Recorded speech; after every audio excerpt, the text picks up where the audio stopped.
ఒక చిన్న విత్తనం పెద్ద మానైనట్టు అణువంత అనుమానం పెనుభూతమైంది. ఫలితం ఇద్దరి ప్రాణాలను బలి తీసుకుంది. వాళ్ళు భార్యాభర్తలైనప్పటికీ ఇద్దరు చిన్నారులకు అమ్మా నాన్నలమనని సంగతి మర్చిపోయారు. పిల్లని అనాథరణ చేసి వెళ్లిపోయారు.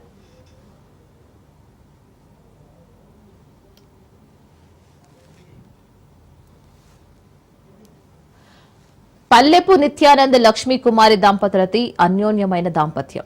వీళ్ళ 7 అడుగుల బంధానికి 10 ఏళ్లు పూర్తయ్యాయి. వీరికి ఇద్దరు కుమార్తెలు 8 ఏళ్ల గంగా మేఘన, 5 ఏళ్ల గంగా మౌనిక. ఇద్దరు పిల్లలతో వీళ్ళ కుటుంబం ఆనందంగా సాగిపోతుంది. అయితే కూలి పనులు చేసుకునే నిత్యానంద్ దంపతులకు ఆర్థిక సమస్యలు వెంటాడాయి. ఉపాధి కోసం కువైట్ కు వెళితే సమస్యలు తీరతాయని భావించారు. అదే తడువుగా నిత్యానంద్ పరాయి దేశం వెళ్లిపోయాడు. కొన్నేళ్లుగా అక్కడే ఉండి స్వగ్రామమైన కడప జిల్లా చెన్నూరుకు వస్తూ పోతున్నాడు.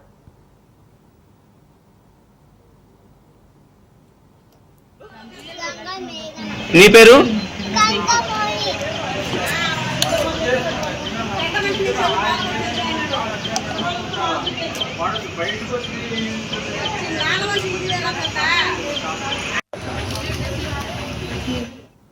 పదకొండు రోజుల క్రితమే నిత్యానంద్ భార్య పిల్లలతో ఆనందంగా గడుపుదామని కువైట్ నుంచి సొంతూరుకు వచ్చాడు. రావడంతోనే గిట్టని వాళ్లు కొందరు భార్య లక్ష్మీకుమారి ప్రవర్తనపై నీచపు మాటలు చెప్పారు. దీంతో నిత్యానంద్ మెదడులో అనుమానపు బీజం మొదలుకెత్తింది. రోజుల పరిధిలోనే అది మహావృక్షమైంది. భార్య ప్రవర్తనపై సొంత నిఘా పెట్టిన నిత్యానంద్ పరాయి మాటలు నిజమేనన్న స్థాయికి వచ్చేశాడు. తెల్లవారుజామున భార్యకు ఉరివేసి తర్వాత తాను అదే ఇంటిలోని బాత్రూంలో ఉరివేసుకుని ప్రాణాలు తీసుకున్నాడు. అయితే ఇప్పుడు పిల్లలకు దిక్కెవరు అనేది ప్రశ్నార్థకంగా మారింది.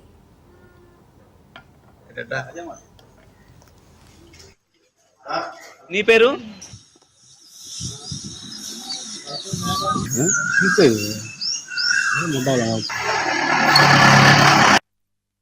కడప సబ్ డివిజన్ పరిధిలోని చెన్నూరు పట్టణంలో గణేష్ నగర్లో కాపురముందు నిత్యానందం అను వ్యక్తి అతని భార్య అయిన లక్ష్మీ కుమారిని ఆమె మీద అనుమానముతో ఆమెను ఇంట్లో పడుకొని ఉండగా నిన్నటి రాత్రి ఇంట్లో పడుకొని ఉండగా ఆమెను ఉరివేసి చంపివేసి ఆమె క్యారెక్టర్ మీద అనుమానంతో ఉరివేసి చంపివేసినాడు.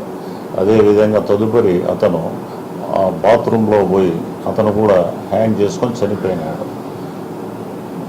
ఇతను దాదాపు ఒక 2 వారాల కిందట కువైట్ నుంచి తిరిగి వచ్చినాడు. కువైట్లో ఆయన కార్ డ్రైవర్గా పనిచేస్తాడు.